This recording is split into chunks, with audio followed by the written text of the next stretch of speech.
Okay, so the headline is Moore and Boebert trolled with photos of Epstein and Trump after dismissing Ghislaine Maxwell case as leftist panic. What? What the fuck she could have possibly meant by that is up for anyone to decide. Wait. Okay, hold on. See, I would expect this from someone like no, she's as stupid as Ozar or one of those guys, but like her? Okay. Yeah, or like because she's a Q lady. So, but wait a minute, that doesn't make any sense. We were all about to save the children. What the fuck? She should be. We should be with her on this one. Every other tweet from her should be hashtag Epstein didn't kill himself. I mean, what the, like that should be like, and that Hillary Clinton did, you know.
I have never felt like I was living in a post or like late stage capitalist like blockbuster movie. I was watching the news the other night and there's this new thing called Flash Mob Robberies. Have you heard about this? Oh yeah. It's pretty wild, man. I'm all for it, dude. Fucking hell yes. It's obviously a reaction to the fact that we just got through this pandemic. Costs are going up on everything, and the corporations all have profited endlessly from this. Well, it's more than that. I mean but costs are going up. People fucking tired of this shit, and they figured out, hey, if we all join together in big groups, they can't stop us, which is really a great idea. Just that concept. Yeah. If we join together in a big group, they can't stop us. Not necessarily for crime, but for achieving goals. I like. Yeah, I mean it's the concept ideas. of unionization.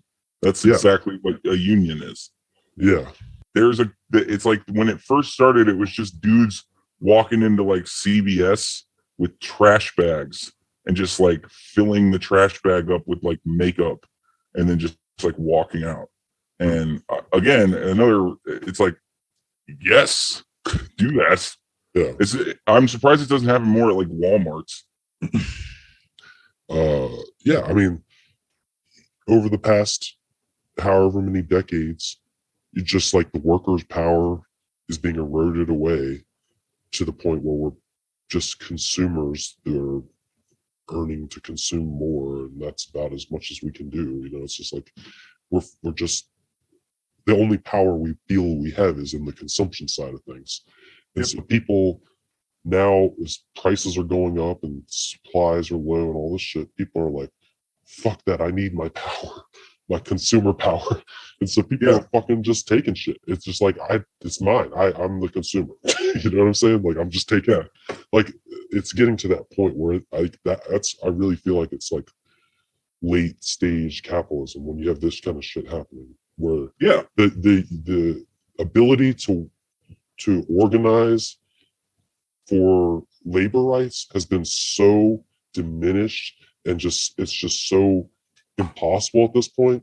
Now people are turning to alternatives, organizing for crime.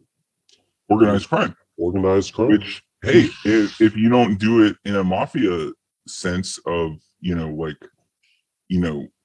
having like protection rackets that are based on, if you don't give me money to protect you, then I will come in. You know what I mean? Like that type of protection racket is like, I'm a big fan of organized crime. I think that this kind is particularly organic and interesting to me.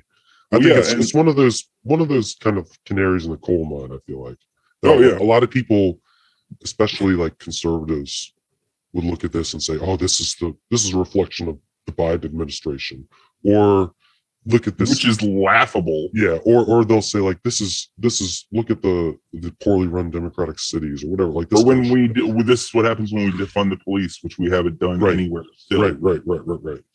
But in reality, this is because of the austerity politics that they've been putting into place for the past 50 years or whatever. And that is where you could also fully and 100% blame Biden. Maybe not necessarily now, but Biden was the face of Democratic austerity politics for 30 years, 40 years, however long. Back in like the 90s, like there were like 10 Joe Manchins in the Senate, and he was one of them. And he was their leader.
Call breaking news.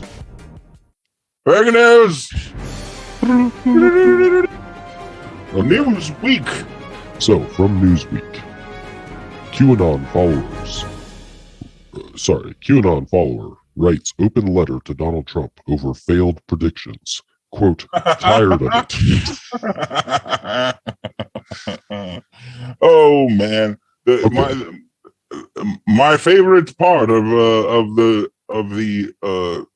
like whatever the I can't even do the voice. The my favorite part of the jailed Capitol rioter or whatever, like the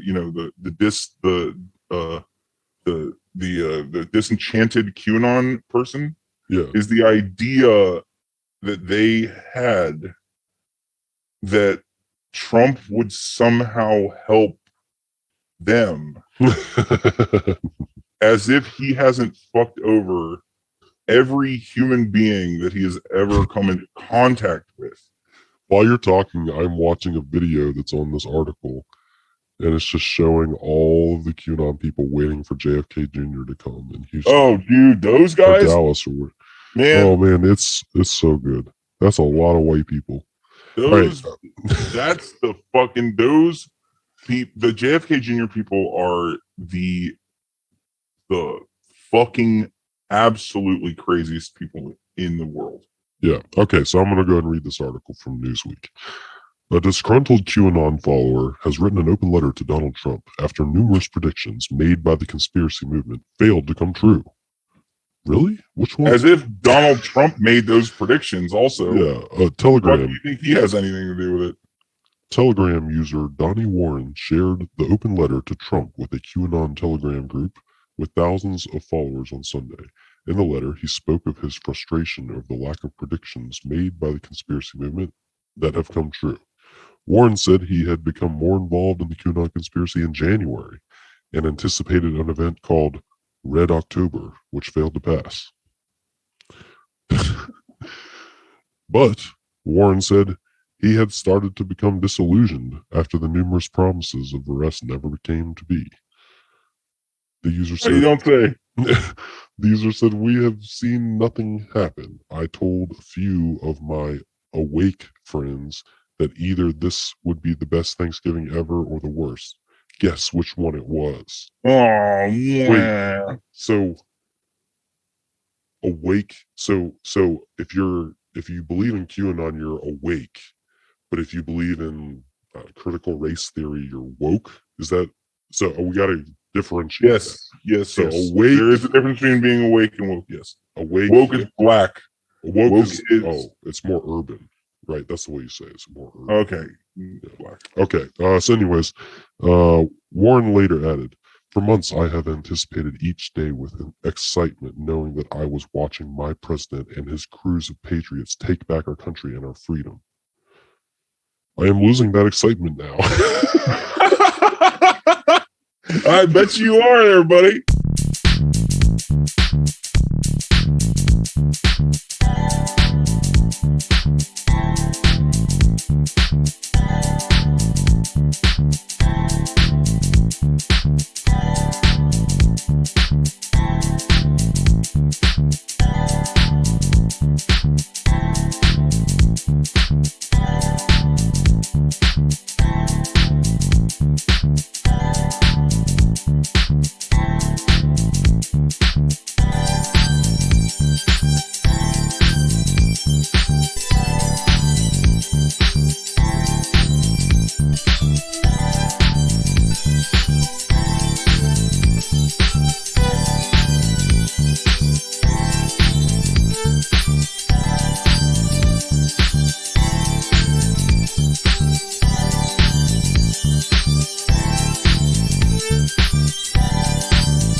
Oh, did you see? This was kind of like in the news very briefly, but I saw it and I was like, Jesus Christ. It was Joe Kennedy, who's either a senator or House. Yeah, he's from Louisiana, I think, or something. Sounds right. Yeah. He was questioning one of Biden's picks for some kind of financial regulator. Oh yeah. Thing. No, I fuck that guy, dude. Yeah, and he was like, I don't know whether to call you professor or comrade. And it's like because she grew up in communist, I can't remember what country it was, but she's Russian. Was it Russia? I thought it was like a smaller country under the Soviet Union. It could have been that, but either way, she grew up under the Soviet Union, and so therefore, as a citizen of the Soviet Union, was in some sort of communist group. Yeah, that whatever youth group. Well, and clearly, she's in America now, motherfucker. Yeah, and but yeah, it's like basically kept questioning, like, so you were once part of this group called whatever communist youth or whatever, and she's like, yeah, everybody was. That's just how we in my country. That's how we were. It's like yeah, like not. It's like and like, have you ever like sent the organization a letter of resignation? She's like, it doesn't exist anymore. You grow out of it. That was a youth group. Yeah. I'm an adult now. Like, Well, there's and no you resignation letter needed. I'm not a communist. Like, that's, it was like that. And he just like kept like pressing on it. And it's just like, I wouldn't be surprised if he was like recording sound bites of it and using it in ads. Be like, I'm the only one who was tough enough to question Biden's communist picks. Biden's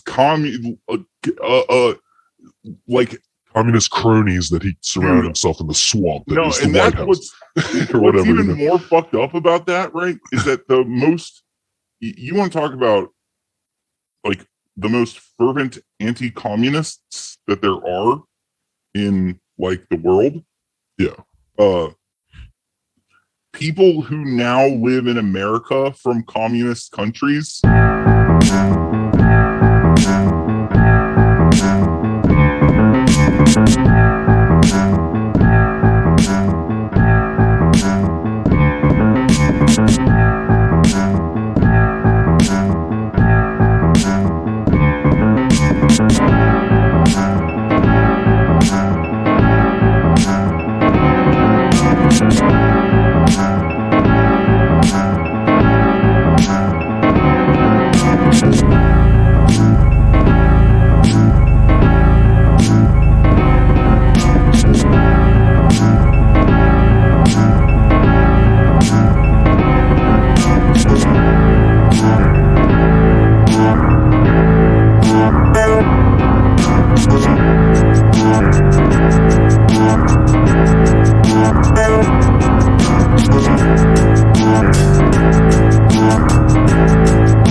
International Institute for Democracy and Electoral Assistance, also known as IDEA, every, I think, 5 years, releases a kind of list of countries that are moving towards democracy and other countries that are moving away from democracy.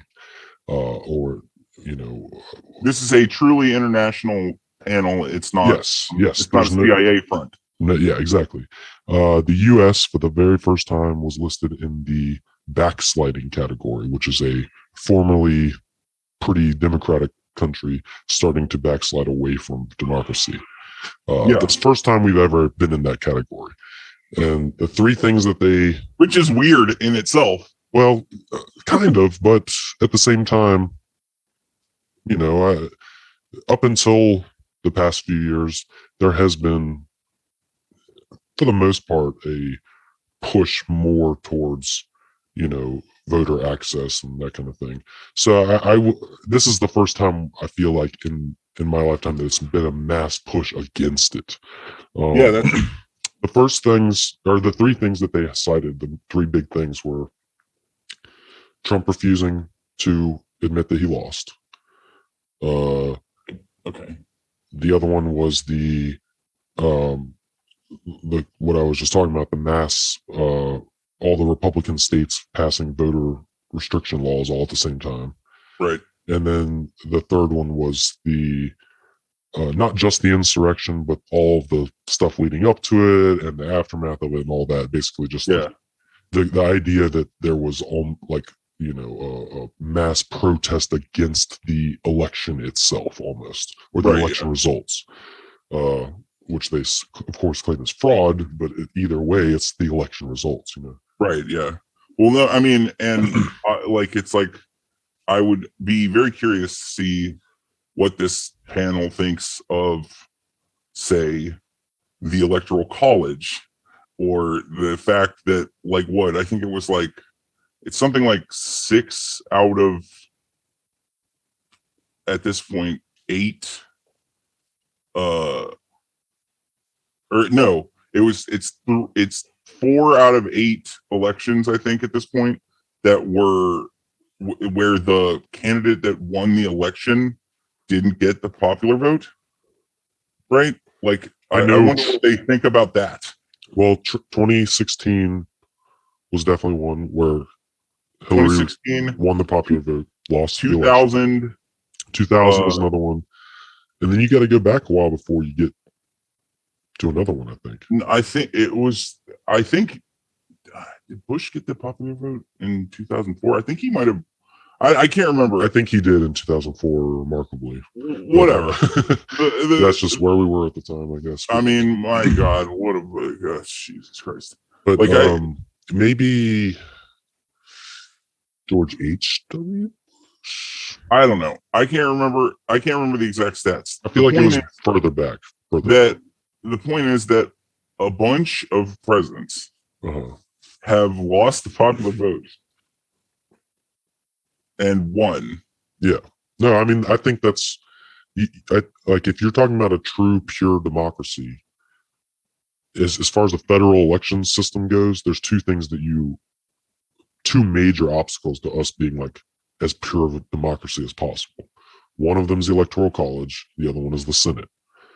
They're both disproportionate representation to the people of the country. Right. Yeah. So that's, I mean, if you're talking about trying to move our country more to a democratic way, banning either one of those, just getting rid of the Senate altogether. Yeah, we're getting rid of the Electoral College, which is probably the much more likely of the two. Because the Senate's not going to vote themselves out of existence. I mean, we're talking. Yeah, no, I think either one. Like that's the other thing is that like that's the funny thing about like online arguments where whatever like anarchists and communists or Marxist Leninists or whatever and like so real socialists versus like sock dems and that whole online thing, right, is it's the thing that makes me laugh about it, right, is that honest to God, I think it would take like a legitimate like Soviet style revolution in America just to get rid of the Electoral College, right? Like it's like just to make America not quite as bad. The government is lying to you. The media is lying to you. Your racist aunt on Facebook is definitely lying to you. She doesn't think she is. If you are in need of a trustworthy source of facts and truth, subscribe to Special Interest Coup.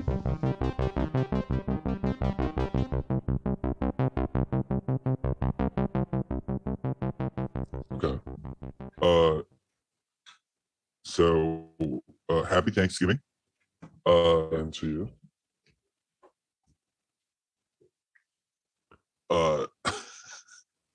I couldn't help myself. I got into a conversation with my father-in-law about like deep politics and the origin of the word, like the term deep state, and like like how like how everybody like it's how like the whatever the at this point traditional standard online left line where it's like some conspiracy theories are stupid, a lot of them are Republican in nature, but then there are stupid conspiracies that are also liberal and democratic in nature. And then there are real conspiracies. And we spend a whole lot of time talking about the first two things as a society and not enough time talking about the, conspiracies that are real conspiracies. And I started talking about like the JFK assassination. And the whole time, my wife's 80-year-old grandparents are sitting across the table, but forced to listen to me because they don't know how to talk anymore. And my father-in-law is receptive to these ideas. Like he's a sort of, he's a fucking good lib type of dude. You know, he doesn't really have, you know, whatever. And he also, I think he's just happy to have somebody talking at him about something that isn't just the same bullshit that he fucking, you know, like it's like he's a very quiet guy, right? And I'm sure that the topics of conversation that come up are like the same couple over and over again. Like he's retired, his whatever, but they're both retired, whatever.